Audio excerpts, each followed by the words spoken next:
ઉદ્ઘાટન કર્યું, ખુદ વડાપ્રધાને બ્રિજનું ઉદ્ઘાટન કર્યું, તેની સાથે જ ભાજપ પ્રદેશ પ્રમુખ સી આર પાટીલ અને મુખ્યપ્રધાન ઉપસ્થિત હતા, કેમ કે પોતાનો ડ્રીમ પ્રોજેક્ટ હતો અને ડ્રીમ પ્રોજેક્ટ જ્યારે આકાર લઈ રહ્યો હતો ત્યારે વડાપ્રધાન સવારે પણ જ્યારે બેટ દ્વારકા જવા નીકળ્યા હશે ત્યારે પણ જે ટ્વીટ કર્યા હતા અને જે સિગ્નેચર બ્રિજ, માફ કરશો, સુદર્શન સેતુ, હવે સુદર્શન સેતુના જે દ્રશ્યો હતા સવારનાથી તેમણે પોતાના કેમેરામાં કંડાર્યા હતા અને સવારના પોરમાં જ તેમણે ટ્વીટ કર્યા હતા. આ સુદર્શન સેતુ મહત્વપૂર્ણ એટલે પણ છે કેમ કે કનેક્ટિવિટી છે, કનેક્ટિવિટી વધશે, જેના કારણે અનેક યાત્રાળુઓ, ખાસ કરીને જે સિનિયર સિટીઝન, કેમ કે જો દ્વારકાની વાત કરવામાં આવે તો દ્વારકામાં માત્ર ગુજરાતના નહીં પરંતુ દેશના ખૂણે ખૂણેથી યાત્રાળુઓ આવતા હોય છે. આપ જોઈ શકો છો કે હું ગોમતી ઘાટ પર છું ને ગોમતી ઘાટ પર આજે પણ એટલા જ લોકોની જે ભીડ છે તે છે. હાલાકી પીએમ સિક્યુરિટીના કારણે થઈ અને અનેક જગ્યાઓ છે તે રિસ્ટ્રિક્ટ કરવામાં આવી છે, પરંતુ ગોમતી ઘાટ ઉપર પણ એટલી જ ભીડ છે. એક્ઝેક્ટ ગોમતી ઘાટની સામે પીએમ માટેનું એક જે ટેન્ટ છે, ટેન્ટ પણ બનાવવામાં આવ્યું છે કે જો કોઈ પણ પ્રકારની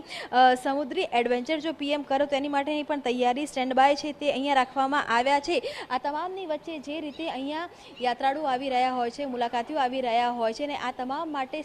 જે સુદર્શન સેતુ છે તે હવે ખૂબ જ મહત્વનો એક સેતુ છે તે બનવાનો છે, કેમ કે કનેક્ટિવિટી ન હોવાને કારણે છેલ્લા ઘણા સમયથી કેટલાક યાત્રાળુઓ જે બેટ દ્વારકા છે, બેટ દ્વારકા જવાનું ટાળતા હતા. હાલાકી જે બેટ દ્વારકા છે તેનો પોતાનો એક મહિમા છે, જેમ દ્વારકાધીશનો પોતાનો મહિમા છે, આખરે દ્વારકા નગરી સમગ્ર એ કહેવામાં આવે છે કે ભગવાન શ્રી કૃષ્ણની છે, પરંતુ આ જે કનેક્ટિવિટી હતી, કનેક્ટિવિટી વડાપ્રધાનના એક જે વિઝન હતું તેના કારણે આ કનેક્ટિવિટી મળી છે અને એ જ કારણ હતું કે વડાપ્રધાને ન માત્ર બ્રિજનું ઉદ્ઘાટન કર્યું પરંતુ જે રીતે વાત કરતા હતા ગઈકાલથી કે વ્યુઇંગ ગેલેરી છે, વ્યુઇંગ ગેલેરીની પણ તેમણે મુલાકાત લીધી, જે પગદંડી છે પગદંડીની પણ તેમણે મુલાકાત લીધી, જે વોકવે બનાવવામાં આવ્યો છે વોકવેની પણ તેમણે મુલાકાત લીધી અને ખાસ કરીને જે શ્રી કૃષ્ણ જીવન ઉપર જે અલગ અલગ જે વાતો દિવાલો ઉપર કંડારવામાં આવી છે તે પણ તેમણે જોઈ. એટલે કહી શકાય કે જે ડ્રીમ પ્રોજેક્ટ હતા, ડ્રીમ પ્રોજેક્ટમાંના મહત્વનો એક પ્રોજેક્ટ આ સુદર્શન સેતુ હતો, જે આજથી લોકો માટે વડાપ્રધાને ખુલ્લો મૂક્યો છે અને થોડી જ વારની અંદર વડાપ્રધાન દ્વારકા મંદિર છે ત્યાં પણ આવશે અને એ જ કારણ છે કે તમામ જગ્યા પર સિક્યુરિટી પોઈન્ટ્સ ઉપર અલગ અલગ